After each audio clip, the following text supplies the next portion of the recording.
Hey there, Capricorn. This is your Ascendant forecast for the week ahead, going from Monday, the 1st of December, right the way through to Sunday, the 7th of December, 2025. This is the week of the full moon in Gemini, where there's the full illumination of whatever is needing to come up. And I wonder what that is. So yeah, we're into full illumination mode.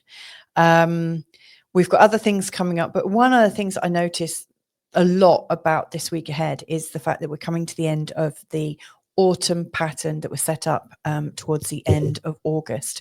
And that pattern involved a Uranus opposition, or a series of Uranus oppositions, all the different planets. Now we're just into the final one that's coming up in opposition to Mercury. And we've also got the grand water trine that keeps reconstituting itself in this lovely, lovely triangle.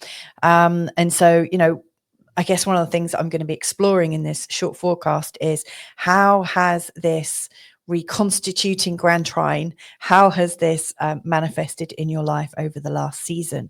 If you're new to this channel, by the way, my name's Louisa. Welcome to Feel Good Astrology. I'm going to get cracking now. And as such, I always just put a shout out to the people that support my channel in the various ways that they do. Thank you so much. So this is a Western tropical whole sign forecast, and what that means is I'm assuming that there's one sign per house. Now that's to sort of recreate how your birth chart might look. I'm orienting my forecast to fit in with a Capricorn ascendant. But when you look at your birth chart, you might notice that you've got the sign for Capricorn and also the sign of Aquarius in your first house. And if so, then it's also worth listening into Aquarius rising as well. Anyway, there's two charts to this. The first one is for the beginning of the week, where you'll see the moon is in the sign of Aries. And then towards the end of the week, you'll see that the moon has moved from the 4th house right the way through to the 7th. Now, these are really important houses for you. The 4th is about the home, the 7th is about relationships. And so this is going to be definitely touching on some really important root stuff in this week ahead. Now, if I start right at the beginning, you can see the full moon is highlighted, so I definitely can't ignore that. But, you know, from where we're coming in on Monday the 1st, the moon is in, whoops, I've gone the wrong way. I've gone into the following week. Here we go. What have I done? Okay. Here I am. So we're in the first week, and the moon is in the sign of Aries. It makes a conjunction with Chiron. And so on Monday, you might feel a little bit irritated at home. You might feel a bit exposed at home, a bit vulnerable at home, and not feel completely comfortable. What I recommend doing on that day is doing something you really enjoy doing. You see, leading up to that, you know, Mars is in a lovely trine with Moon, and it's a good time to kind of get on and do something for yourself, you know, really do something that's going to make you feel at home, even if you're not at home, if that makes sense. And then let all the other bits and pieces happen around you. You know, it's not a good time to necessarily get in the thick of things. So on to Tuesday, the 2nd, and this is when the moon is moving into your 5th house. Now, the 5th house is associated with all the things that you're passionate about. It's also associated with new relationships, how you can also freshen up your relationships, and also children, and what's going on with your kids if you've got them. And so this is a deeply sort of creative place. This is a place where we're refining what we've created, where we're very devoted, and where we feel very passionately about things. And so having the moon coming into Taurus, which is a fellow earth sign, I would say this is quite a nice time. At the same time, we've also got this lovely sextile from Venus in your 12th house to Pluto in your 2nd. To me, this is a time when you might be quietly getting on with things. You know, I say that because you've got a lot of stuff going on in your 12th house. This is a natural time when you're quite quiet. And don't worry, I mean, your time to come back into the limelight is absolutely approaching.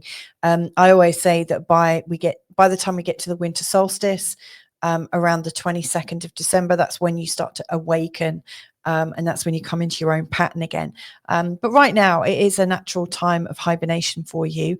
But on the 2nd, I really see that you're coming back into yourself. You're noticing all the sort of intuitive clues around you that are allowing you to feel really quite valuable in your own sense. So, yeah, there's something deeply good about the 2nd to the 4th, because you're creative, you're intuitive, and you're tuning into what you love to do in such a way that you feel very valued. So that's lovely. Hold on to that one. And then on Thursday the 4th, the moon moves into the sign of Gemini, which is your 6th house. And it's obviously coming into this full moon position where the moon is exactly in opposition to the sun. But it's not all. There's other things going on. You'll see the 4th and into the 5th.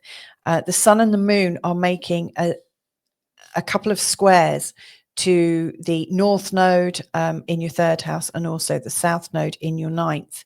And so this is like a big square, a grand square with the sun and the moon and the nodes. Now, the nodes are really showing you what you're cosmically working on. They're showing your direction of travel. And in many respects, it's showing that you've already looked outside of yourself. You've already looked outside of your community. You've already experienced what it is to feel magnificent and to feel expanded and to learn new things and to develop at a much deeper level. It's a time when you've gone into intense learning, when you've traveled, when you've sort of experienced everything like larger than life. And so I think you've got that behind you. You've already got the confidence of how worldly wise you are. And yet right now you're being encouraged with the north node down here in the 3rd house. You're being encouraged to connect into local wisdom, so not worldly wise, but how can you be wise in a very sort of pedestrian narrative way, in the way that everyone around you might need. And so at the time of the full moon, it feels like you're wanting to kind of rest up a little bit and gather your strength, because you're going to come into your pattern really soon. And I think you sense that already. But B, the moon is really inflating with that kind of full moony way it does. But it's really inflating all of your jobs, all of the things you have to do, including your health, how the entire balancing act of your life is. It just seems like there's a lot going on in the sort of real life, in the real world, in the physical. And I would say then the north node is also pointing you towards the very physical, known environment around you. It's almost as if you don't need to worry about the non-physical. You don't need to worry about the intuitive world or the expanded world or anything that's a bit different. Right now, it feels like you're needing to get involved in the nitty-gritty. And so that might feel a little bit uncomfortable around Thursday the 4th and into Friday the 5th. It's not to say that's where you're going to stay. I'm not saying cling on to everything that makes sense and that is practical and do the Monday to Friday 9 to 5 necessarily. Although I have to say, out of all the signs, I would say Capricorn has the persistence to do that.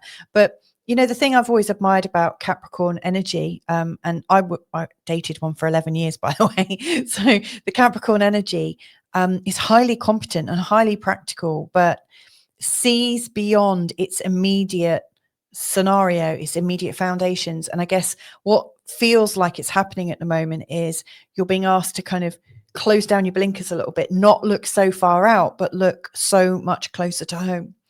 And so you might be feeling that coming into Friday the 5th as well. And one thing that I think is going to be quite helpful on Friday the 5th is we've got Mars in a trine to Chiron going from your 12th house and into your 4th. To me, it feels like any determination that's coming from, I don't know, like when you relax and when you come into yourself and when you give yourself time, all of a sudden this inner will arises. It's not a forced will. It's not a forced direction. It's something that comes up because you've relaxed and you've released. I think around the 5th, as you release more and kind of sink into relaxation a little bit, something real core and primal comes up in you. And with that, you feel compelled to move forwards, in particular around your home environment, to do stuff. And I think that's going to be quite helpful. I think that's going to feel really genuinely nice. And that leads us on then to Saturday and Sunday, so the 6th and the 7th. And that is when the moon goes into the sign of Cancer. Let me just, so the moon was here. Sorry, my mouse was all over the place there. So as the moon comes into the sign of Cancer, this is the 7th house for you. This is all about your relationships and your partner or partners or family around you, all the close people to you. It also shows what they're perceiving of you, you know, and I always think that when the moon comes into the sign of Cancer, you recognize that the people around you are a lot more emotional, a lot more I don't want to say flippant, but changeable, you know, like they grab onto something, they move out of it and they're back into it and they're feeling with loads of emotions. Whereas I think you can change your perception quite easily and still keep your perception quite calm and practical. It's a real skill that you've got to be able to play with perception, but keep calm with it. And so you might feel that everyone else is creating a song and dance around you. But what I would recommend is that you take a moment or two on the 6th and the 7th, because this is when we're coming into the end of this lovely, magnificent grand water trine. You've got Mercury making an exact trine to Jupiter from the 11th house of friends and networks to your partners. And then Mercury also making an exact trine to your local neighborhood with Saturn. And then the moon finally on Sunday comes into land in this trine as well. And so as we come to the end of this, I think this is really reminding you that actually this whole season has been bringing you back into social things. It's taken you out of this single-minded determination that you are very easily able to drift into and drive yourself forward in. You know, you don't necessarily need a massive fanfare around you as you're going through. You're quite steady and ready to like climb slowly. And so I think what you've really learned over this last while is that actually right now it's an interesting time to learn how to work better with other people, to work in more of a shared vision. That's something that's definitely been coming up, to have a bit more hope and optimism, and see that actually if other people are a little bit more emotional or seeming like that, it might be because, you know, they're just showing you what you're not fully accepting in yourself. Maybe your calm demeanor is actually also because you're putting all the emotion on them. You know, maybe you're not fully claiming your own emotional inheritance. But then also, you know, there's this encouragement to build in your community as well. And so, yeah, one of the ongoing themes is how can you be gentle and tender and nourished and connected with all of the different people from all walks of life that you've been encountering. And I think you've probably done it really well. So that's where I feel like I want to leave this for the week ahead, Capricorn.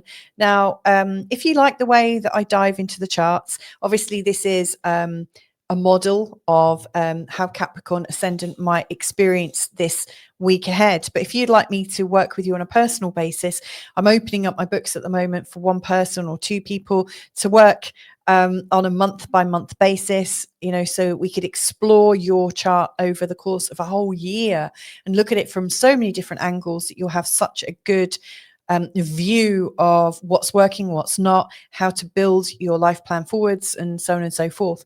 If you want to be part of a community, then maybe join my school community where there's a Monday to Friday forecast. There's also weekly love and career forecasts for all 12 signs. And there's hangouts, and from January there's also courses, so you can show up for a lesson, come and join us, bring your chart with you and see what comes up. So there's lots and lots of ways to, you know, make astrology a living practice, and that's really my goal in 2026. So anyway, have a great one, enjoy your week ahead, and catch up with you real soon. Lots of love. Bye for now.